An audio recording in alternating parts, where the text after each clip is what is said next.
sur ma chaîne, moi c'est Gabi, on se retrouve pour une nouvelle vidéo. Ça fait très longtemps que je n'ai pas filmé une vidéo YouTube. Et là, je reviens avec une vidéo super importante, une révélation que Dieu m'a faite le 23 octobre, il y a quelques jours. À l'heure où je filme, nous sommes le 27.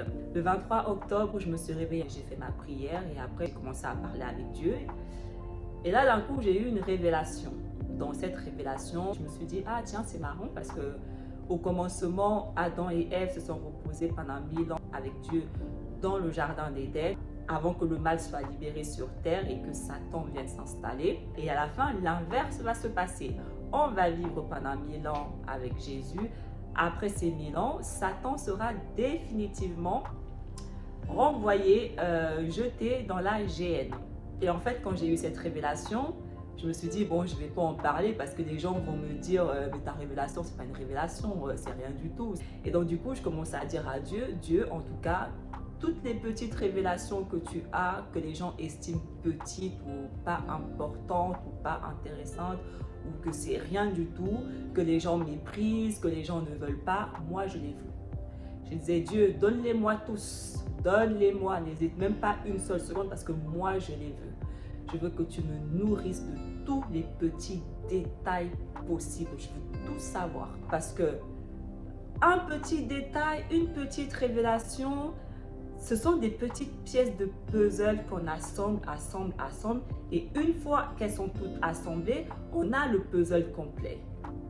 Donc moi, je les veux parce qu'une fois que je les aurai tous assemblés, j'aurai la vérité. J'aurai toute la vérité.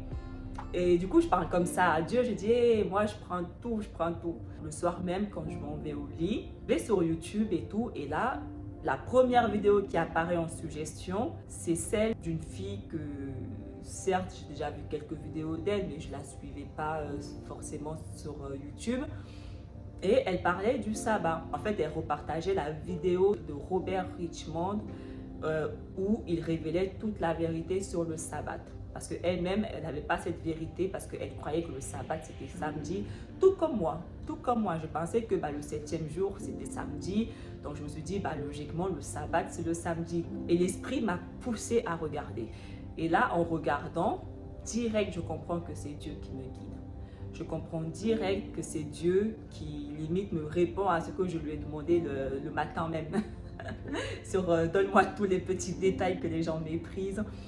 Toutes des petites révélations que les gens méprisent, moi je les veux. Et en fait, c'est à ce jour-là que j'ai eu cette révélation du sabbat que je m'apprête à partager avec vous. Après avoir fini de regarder cette vidéo, donc je m'en vais au lit. Et là, Satan et son armée viennent dans mon rêve. En bande, ils étaient 4. En esprit familier, ils ont pris l'apparence des cousins éloignés de moi pour venir essayer de me dissuader, d'essayer de me faire arrêter de parler. Parce qu'ils n'aiment pas du tout ce que je fais. Ils n'aiment pas du tout que je parle de Dieu. Ils étaient en colère et ils me disaient, tu dois arrêter de parler de Dieu. Pourquoi tu parles de Dieu? Tu dois vraiment arrêter ça et tout. Non, il faut que tu arrêtes de parler de Dieu. Bref, ils essayaient de me mettre la pression parce qu'ils étaient en colère du fait que dans mes réseaux TikTok et YouTube et tout, je parle de Dieu et je révèle la vérité de Dieu. Et ça ne les plaît pas du tout. Et du coup, dans mon rêve, je leur ai répondu et je leur ai dit, juste avant que vous ne continuiez à me prendre la tête, sachez que moi, j'écoute que Jésus. J'obéis que à Jésus et je fais uniquement la volonté de Jésus. Donc, vos petites menaces là que vous faites sur moi, là, gardez-les pour vous. Moi, j'obéis que à Jésus et à personne d'autre. Et après que je leur ai dit ça, ils sont partis. Et mon rêve, il s'est arrêté là. La Bible dit, résiste aux méchants et ils s'enfuiront loin de toi. C'est ce que j'ai fait. Je leur ai tenu tête, j'ai résisté, ils sont partis. Et en fait, quand je me suis réveillée, j'ai dit, dang! Pour que Satan, il vienne même jusque dans mon rêve, après que Dieu m'ait fait cette révélation pour essayer de m'intimider, parce que c'était vraiment ça, de l'intimidation, c'est que c'est une sacrée vérité. Et ça l'est. Quand moi-même je l'ai vu, j'ai dit waouh, on est vraiment à la plaque de la vérité. Donc voilà, maintenant je vais vous présenter cette vérité, je vais la repartager avec vous. Je ne sais pas si côté francophone cette vérité existe, mais en tout cas si des gens détiennent déjà cette vérité, ils ont fait un très mauvais travail en termes de partage. Parce que j'ai l'impression que, en tout cas côté francophone, que personne quasiment ne détient cette vérité parce que personne ne sait vraiment c'est quoi le sabbat et quand est-ce que c'est le sabbat. Donc je me suis dit, si quelqu'un avait vraiment cette vérité, il n'y aurait pas autant de confusion par rapport au sabbat parce que quelqu'un l'aurait partagé. Donc on aurait vraiment la vérité sur le sabbat. Et c'est là que j'ai compris qu'en fait, que Dieu me donnait ce rôle, entre guillemets, je ne sais pas comment dire ça, d'être la personne qui va venir, en tout cas côté francophone, partager cette vérité sur le sabbat. J'ai travaillé 3 jours dessus. Ça m'a pris 3 jours et pas des petits jours de 1 heure, 2 heures, non.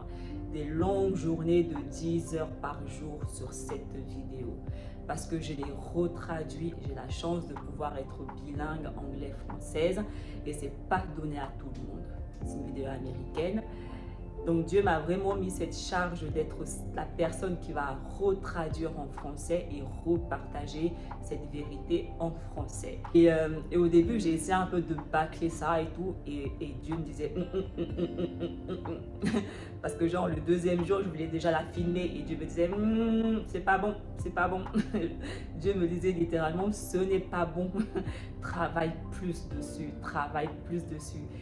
Et en travaillant plus dessus, donc en étant obéissante, je me rendais compte qu'effectivement, ce n'était pas bon. Donc j'ai retravaillé dessus et en termes de présentation, parce que de base, je ne comptais pas faire une présentation, mais Dieu voulait vraiment que je refasse la même vidéo, mais vraiment identique, mais juste en version française. Donc c'est ce que j'ai fait. J'ai fait un peu en termes de présentation la même chose qu'il a fait, sans utiliser les mêmes images, mais l'idée est la même comme il a fait. J'ai vraiment gardé tout son travail, je n'ai rien rajouté, rien modifié. J'ai vraiment juste traduit son travail. J'ai vraiment respecté son travail à l'identique comme il a fait. La seule chose que j'ai fait dans sa vidéo, il a présenté 12 témoins. Moi, j'en ai présenté 6. De base, je voulais juste m'arrêter à 5 témoins, mais l'esprit m'a poussé à aller jusqu'au 6e témoin et j'ai compris pourquoi. Parce que le 6e témoin est très très important. Donc si vous parlez anglais, et mettrez son nom parce que je n'ai pas le lien de sa vidéo, vu que c'est quelqu'un d'autre qui a repartagé sa vidéo, c'est pas lui-même. Sinon j'aurais mis directement le lien même de sa vidéo, mais je mettrai son nom en barre d'infos si vous voulez aller regarder Robert Richmond. Donc on va commencer cette présentation. Mettez-vous à l'aise, prenez à manger, à boire, mettez-vous, posez-vous confortablement et nous pouvons commencer. Celui qui étudiera la Bible avec un cœur humble et un esprit enseignable, y trouvera un guide sûr, lui indiquant le chemin de la vie avec une précision sans faille. Cette vidéo cherche à fournir des preuves scripturaires du moment où le jour du sabbat est. Jude 1, versets 3 à 5. Bien-aimés, comme je désirais vivement vous écrire au sujet de notre salut commun, je me suis senti obligé de le faire afin de vous exhorter à combattre pour la foi qui a été transmise aux saints une fois pour toutes. Car il s'est glissé parmi vous certains hommes dont la condamnation est écrite depuis longtemps, des impies qui changent la grâce de notre Dieu en dissolution et qui renie notre seul Maître et Seigneur Jésus-Christ. Je veux vous rappeler, à vous qui savez fort bien toutes ces choses, que le Seigneur, après avoir sauvé le peuple et l'avoir tiré du pays d'Égypte, fit ensuite périr les incrédules. Malachie 4, verset 1. Car voici, le jour vient, ardent comme une fournaise, tous les hautains et tous les méchants seront comme du chaume. Le jour qui vient les embrasera, dit l'Éternel des armées, et ne leur laissera ni racines ni rameaux. Souvenez-vous de la loi de Moïse, mon serviteur, auquel j'ai prescrit en Horeb pour tout Israël des préceptes et des ordonnances. Voici, je vous enverrai Élie, le prophète, avant que le jour de l'Éternel arrive, ce jour grand et redoutable. Il ramènera le cœur des pères à leurs enfants et le cœur des enfants à leurs pères, de peur que je ne vienne frapper le pays d'interdit. Aujourd'hui, nos cœurs sont tournés vers nos pères qui détenaient les vérités doctrinales. 2 Corinthiens 3, versets 14 à 16. Mais ils sont devenus durs d'entendement, car jusqu'à ce jour, le même voile demeure quand ils font la lecture de l'Ancien Testament. Et ils ne se lèvent pas parce que c'est en Christ qu'il disparaît. Jusqu'à ce jour, quand on lit Moïse, un voile est jeté sur leur cœur. Mais lorsque les cœurs se convertissent au Seigneur, le voile est ôté. Le voile n'est pas encore enlevé pour tout le monde cependant. il est retiré à la fin des jours. Et sur cette montagne, il anéantit le voile qui voile tous les peuples, la couverture qui couvre toutes les nations. Quel est ce voile? Dans ces écritures, le voile est un couvre-chef qui change la vue de ceux qui le portent. Alors qu'une personne peut voir le monde d'une manière, une autre le verra d'une manière différente. Cette vidéo se concentre sur le jour du sabbat. Beaucoup enseignent que la loi a été abolie et que nous sommes maintenant sous la grâce. S'il est vrai que nous sommes maintenant sous la grâce, ce n'est le cas que tant que nous n'enfreignons pas les lois de Dieu. Quiconque pêche transgresse la loi, et le péché est la transgression de la loi. Alors, Jésus est-il venu pour abolir la loi? Ne croyez pas que je sois venu pour abolir la loi ou les prophètes. Je suis venu non pour abolir, mais pour accomplir. Car je vous le dis en vérité, tant que le ciel et la terre ne passeront point, il ne disparaîtra pas de la loi un seul iota ou un seul trait de la lettre, jusqu'à ce que tout soit arrivé. Jésus n'est pas venu pour abolir la loi. La loi sera en vigueur jusqu'à ce que le ciel et la terre disparaissent. Tout doit être accompli. Là où il n'y a pas de loi, il ne peut y avoir de péché. C'est donc la loi qui signale le péché. C'est la loi par laquelle nous serons jugés. Une fois que vous savez ce que vous avez fait de mal, vous pouvez vous repentir et vous êtes sous la grâce de Dieu. Si vous connaissez la loi et que vous l'enfreignez, vous devenez alors un transgresseur de la loi et vous y retournez. Romains 4, versets 14 à 15. Vu que la loi produit la colère, car où il n'y a point de loi, il n'y a point aussi de transgression. C'est donc par la foi, afin que ce soit par la grâce et afin que la promesse soit assurée à toute la semence, non seulement à celle qui est de la loi, mais aussi à celle qui est de la foi d'Abraham, qui est le père de nous tous. C'est la loi qui signale le péché. Si vous n'enfreignez pas ces lois, vous êtes sous sa grâce. Le jour du sabbat. Observez le jour du repos pour le sanctifier comme l'Éternel ton Dieu te l'a ordonné. Tu travailleras 6 jours et tu feras tout ton ouvrage. Mais le 7e jour est le jour du repos de l'Éternel ton Dieu. Tu ne feras aucun ouvrage, ni toi, ni ton fils, ni ta fille, ni ton serviteur, ni ta servante, ni ton bœuf, ni ton âne, ni aucune de tes bêtes, ni l'étranger qui est dans tes portes, afin que ton serviteur et ta servante se reposent comme toi. Tu te souviendras que tu as été esclave au pays d'Égypte et que l'Éternel ton Dieu t'en a fait sortir à main forte et à bras étendus. C'est pourquoi l'Éternel ton Dieu t'a ordonné d'observer le jour du repos. Vous êtes-vous déjà demandé pourquoi le sabbat ne peut pas être identifié à l'aide du calendrier d'aujourd'hui? Certains adorent le dimanche, d'autres adorent le samedi. Quel jour est correct? Dieu nous donnerait-il son commandement du sabbat et ne donnerait-il pas un moyen de déterminer quand il commence et se termine? L'Écriture nous dit que Satan s'assiera sur la montagne au temps fixé. Ésaïe 14, versets 12 à 14. Te voilà tombé du ciel, astre brillant, fils de l'aurore. Tu es abattu à terre, toi, le vainqueur des nations. Tu disais en ton cœur, je monterai au ciel, je lèverai mon trône au-dessus des étoiles de Dieu.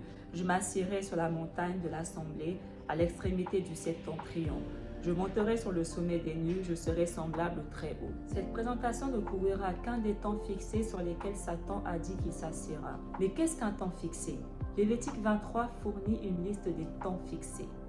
Lévitique 23, verset 2 nous dit également qu'une sainte convocation est un temps fixé. Lévitique 23, verset 3 nous dit quelle est la première sainte convocation. Parle aux enfants d'Israël et tu leur diras: les fêtes de l'Éternel que vous publierez seront des saintes convocations. Voici quelles sont mes fêtes. On travaillera 6 jours, mais le 7e jour est le sabbat, le jour du repos. Il y aura une sainte convocation. Vous ne ferez aucun ouvrage. C'est le sabbat de l'Éternel dans toutes vos demeures. Nous savons donc maintenant qu'une sainte convocation est un temps fixé. Concernant les temps fixés de Dieu, que vous proclamez comme étant de saintes convocations, même ceux-là sont des temps fixés. Mais qu'est-ce qui détermine les temps fixés? Genèse 1, verset 14. Dieu dit qu'il y ait des luminaires dans l'étendue du ciel pour séparer le jour d'avec la nuit, que ce soit des signes pour marquer les époques, les jours et les années. Psaume 104, verset 19. Il a fait la lune pour marquer les temps. Le soleil sait quand il doit se coucher. Nous savons qu'une sainte convocation est un temps fixé. Et nous savons aussi qu'un temps fixé est gouverné par la lune. Sommes-nous censés construire une idée sur une autre cependant? Ésaïe 28, versets 9 à 10. À qui veut-on enseigner la sagesse? À qui veut-on donner des leçons? Est-ce à des enfants qui viennent d'être sevrés, qui viennent de quitter la mamelle? Car c'est précepte sur précepte, précepte sur précepte, règle sur règle, règle sur règle. Un peu d'ici, un peu là.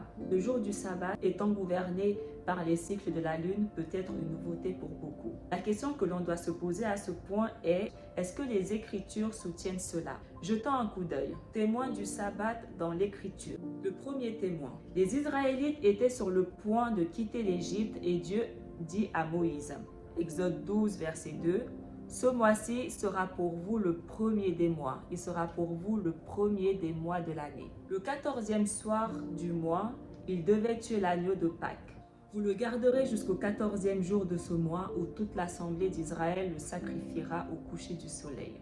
Ce soir-là, l'ange de la mort est passé au-dessus de l'Égypte. Et le premier-né de toute famille qui n'avait pas marqué sa porte avec le sang d'un agneau fut tué.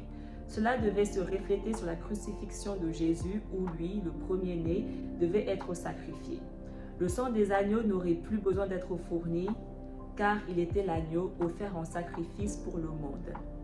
Exode 12, verset 12. Cette nuit-là, je passerai dans le pays d'Égypte et je frapperai tous les premiers-nés du pays d'Égypte, depuis les hommes jusqu'aux animaux, et j'exercerai des jugements contre tous les dieux de l'Égypte. Je suis l'Éternel. Israël fut délivré d'Égypte le 15e mois du premier mois, appelé mois des épis, dans la nuit. Ils partirent de Ramsès le premier mois, le 15e jour du premier mois. Le lendemain de la Pâque, les enfants d'Israël sortirent la main levée à la vue de tous les Égyptiens. Observe le mois des épis et célèbre la Pâque en l'honneur de l'Éternel ton Dieu, car c'est dans le mois des épis que l'Éternel ton Dieu t'a fait sortir d'Égypte pendant la nuit. Mais pourquoi sont-ils sortis d'Égypte la nuit? Le 15e jour était le sabbat, comme le montre Deutéronome 5, versets 12 à 15, où les 10 commandements sont fournis, juste après le commandement du sabbat. On nous dit que c'est à ce moment-là qu'ils ont quitté l'Égypte. Deutéronome 5, verset 15. Tu te souviendras que tu as été esclave au pays d'Égypte et que l'Éternel ton Dieu t'en a fait sortir à main forte et à bras étendus. C'est pourquoi l'Éternel ton Dieu t'a ordonné d'observer le jour du repos. Lévitique 23, versets 6 à 7, qui parle de la fête des pains sans levain, nous dit que le 15e jour était aussi un jour de sabbat. Et le 15e jour de ce mois, ce sera la fête des pains sans levain en l'honneur de l'Éternel. Vous mangerez pendant 7 jours des pains sans levain. Le premier jour, vous aurez une sainte convocation, vous ne ferez aucune œuvre servile.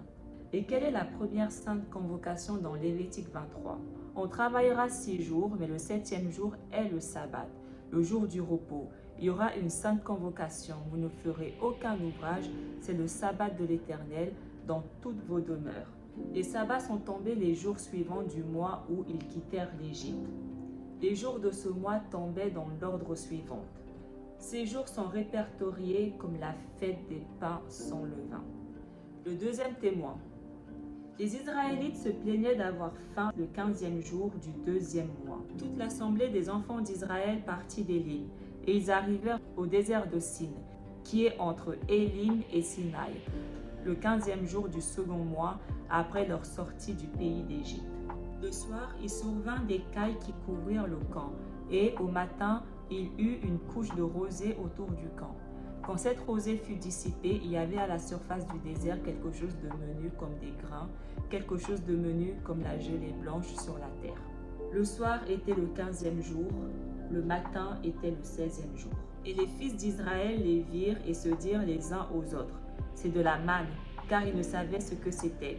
Et Moïse leur dit, « C'est le pain que l'Éternel vous donne pour nourriture. » Le 6e jour, ils ramassèrent une quantité double de nourriture, 2 homères pour chacun. Tous les principaux de l'assemblée vinrent le rapporter à Moïse. Et Moïse leur dit, « C'est ce que l'Éternel a ordonné. Demain est le jour du repos, le sabbat consacré à l'Éternel. Faites cuire ce que vous avez à faire cuire, faites bouillir ce que vous avez à faire bouillir, et mettez en réserve jusqu'au matin tout ce qui restera. 6 jours nous emmènent du 16 à la fin du 21. Le 21e jour, ils ont collecté 2 fois plus de manne. Le lendemain, le 22, c'était le sabbat. Les jours de ce mois tombaient dans l'ordre suivant alors. Il faut noter que le sabbat a eu lieu les mêmes jours 2 mois de suite.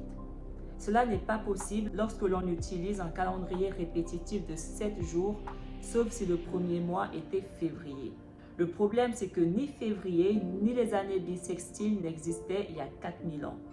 Aussi, la Pâque n'a jamais eu lieu en février. Le troisième témoin. Moïse révèle que le 15 du troisième mois était également un sabbat. Le jour même du troisième mois après leur sortie d'Égypte, les Israélites arrivèrent au désert du Sinaï. Mais quel est ce jour? C'était le même jour où ils sortaient d'Égypte. Ils partirent de Ramsès le premier mois, le 15e jour du premier mois. Le lendemain de la Pâque, les enfants d'Israël sortirent la main levée à la vue de tous les Égyptiens. Mais Ramsès fait toujours partie de l'Égypte. Alors, où sont-ils restés le 15e jour? Les enfants d'Israël partirent de Ramsès et campèrent à Succoth. Ils partirent de Succoth et campèrent à Étam, qui est à l'extrémité du désert. Ils campèrent à Succoth le 15e jour et quittèrent Succoth qui faisait partie de l'Égypte le 16e jour où ils se dirigèrent vers Étam. Nous savons maintenant que le jour où ils arrivèrent dans le désert du Sinaï était le 16e jour. Le jour même du 3e mois après leur sortie d'Égypte, les Israélites arrivèrent au désert de Sinaï.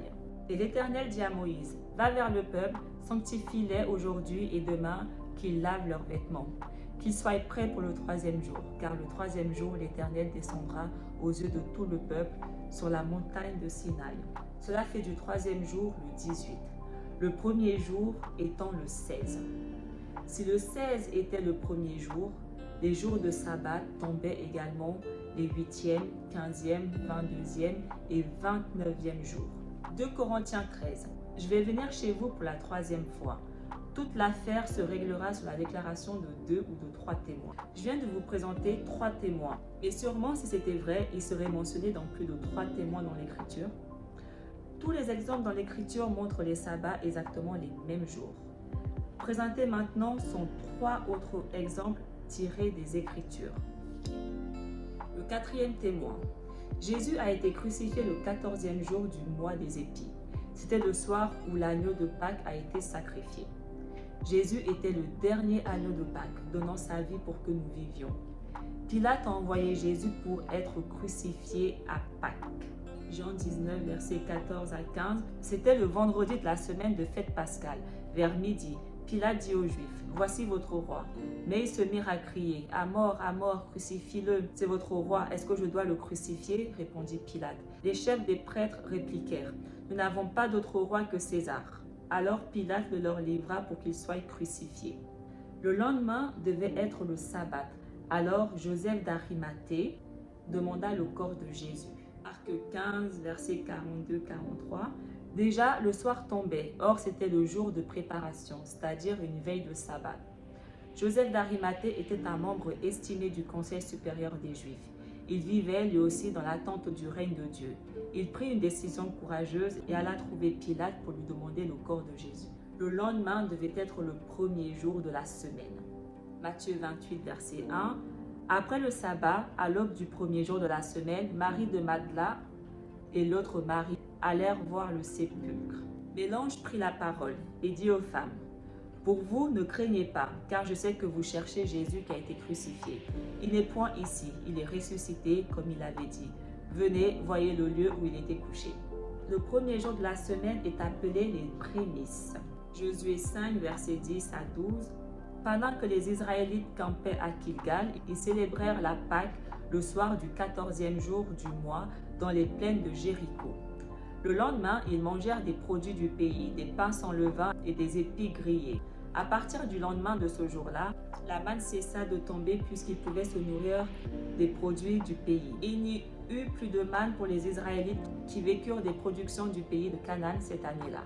La Pâque est le 14, le sabbat est le 15, les prémices est le 16, qui était le premier jour de la semaine. Cela place de nouveau les sabbats au même jour de la semaine.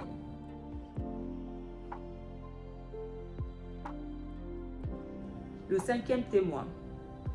Ce témoin vient de Jean, lorsque Jésus était au dernier jour de la fête des tabernacles. Jean 7, verset 2. Or, la fête des Juifs, la fête des tabernacles, était proche. À la fin de la fête, Jésus se rendit au mont des Oliviers. Jean 8, verset 1. Jésus se rendit à la montagne des Oliviers. Lévitique 23, versets 34 à 36 dit que la fête des tabernacles commence le 15e jour du 7e mois et que c'est une fête de 7 jours. Nous savons aussi que le 8e jour était une sainte convocation. Comment les Écritures appellent ce jour? Jean 8, verset 2. Mais dès le matin, il alla de nouveau dans le temple et tout le peuple vint à lui. S'étant assis, il les enseignait. C'est le 22. Après cela, un autre long débat a eu lieu. À ces mots, ils se mirent à ramasser des pierres pour les jeter sur lui. Mais Jésus disparut dans la foule et sortit de l'enceinte du temple. Jésus vit en passant un homme aveugle de naissance. Or, c'était un jour de sabbat que Jésus avait fait de la boue et lui avait ouvert les yeux. Donc, encore une fois, les jours de sabbat sont les mêmes jours du mois. Eh bien, ces exemples sont excellents. Mais peut-on voir entre les mois? Pour consolider cela, être capable de voir d'un sabbat d'un mois jusqu'au premier jour de la semaine du mois suivant s'avérerait utile. L'Écriture nous donne-t-elle un exemple? Oui, l'Écriture le fait. Acte 20, versets 6-7 parle de Paul et des disciples et de ce qui s'est passé après les jours de pain sans levain. Le 6e témoin.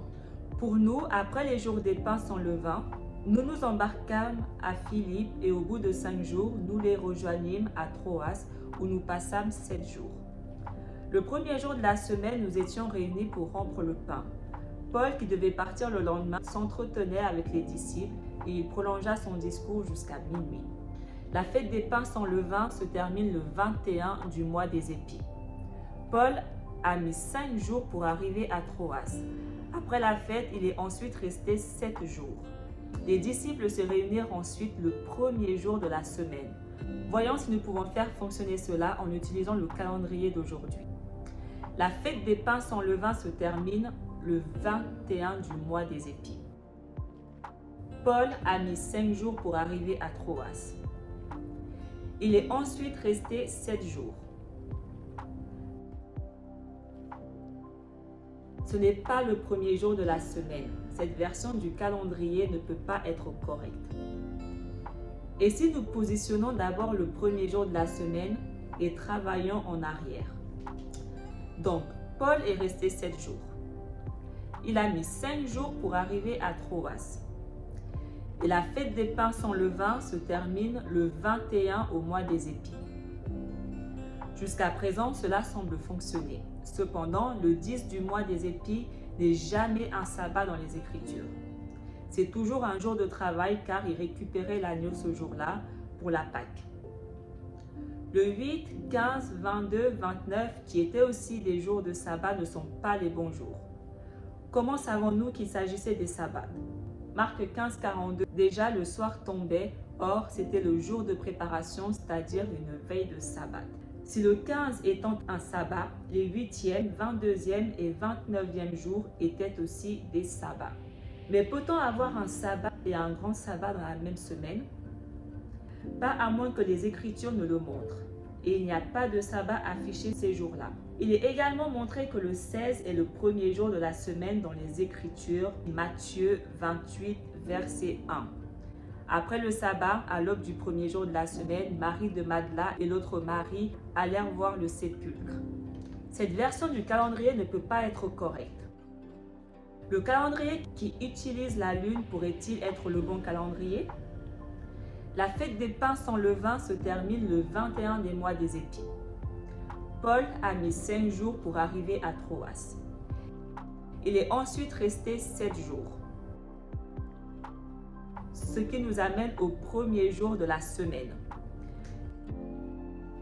Et tous les autres événements correspondent exactement à ce que les Écritures nous montrent. C'est le calendrier des créateurs. Mais pourquoi ce mois a-t-il 30 jours? Le cycle des lunes dure 29 jours et demi, du début jusqu'à la fin. Certains mois, il y aura 2 jours de nouvelle lune, un au début du mois et un autre à la fin du mois. Les autres mois, il n'y aura qu'un seul jour du début seulement. Voici comment fonctionne le calendrier des créateurs. Alors, quelle est la différence entre le calendrier grégorien et le calendrier des créateurs? Le cycle du calendrier grégorien utilisant uniquement le soleil, ça n'utilise pas la lune, c'est un calendrier purement solaire. Le calendrier biblique utilise la lune pour déterminer le début de chaque mois. Il n'y a pas non plus de nom de jour de la semaine, c'est un calendrier purement lunaire. Il existe quelques différences clés entre ces calendriers. Où se trouve la ligne de date? Les types de jours qu'ils contiennent. La ligne de date internationale sur le calendrier grégorien nous indique quand un jour se termine et quand le lendemain commence. C'est une ligne artificielle. Lorsque vous utilisez le calendrier biblique qui utilise la ligne de date se déplace de mois en mois. Ainsi, même s'il sera ici ce mois, il sera dans un autre endroit différent le mois prochain.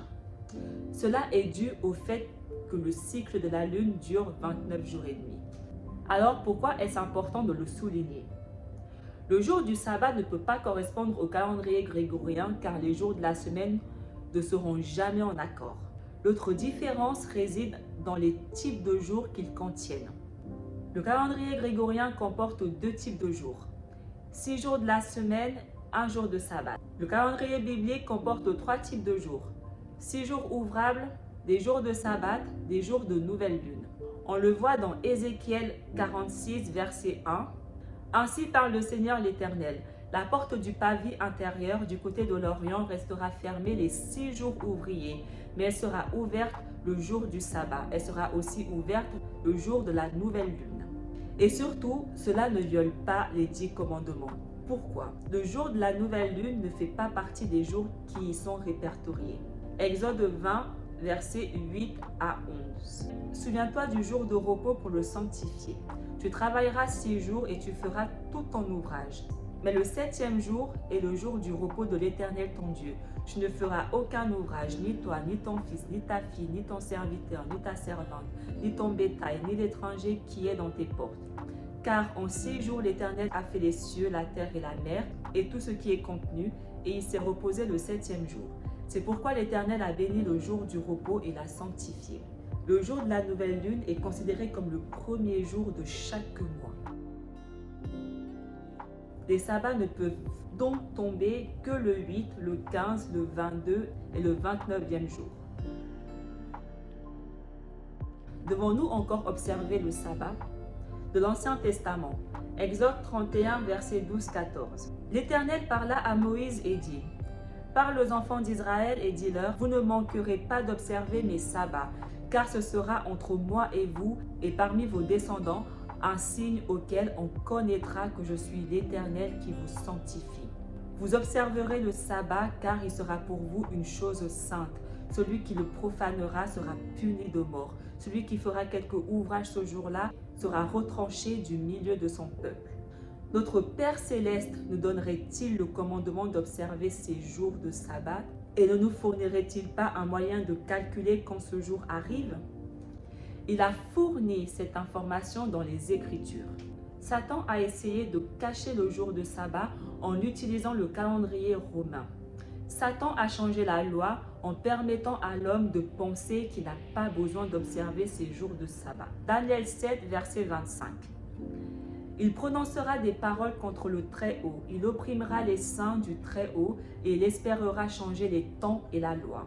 Et les saints seront livrés entre ses mains pendant un temps, des temps et la moitié d'un temps.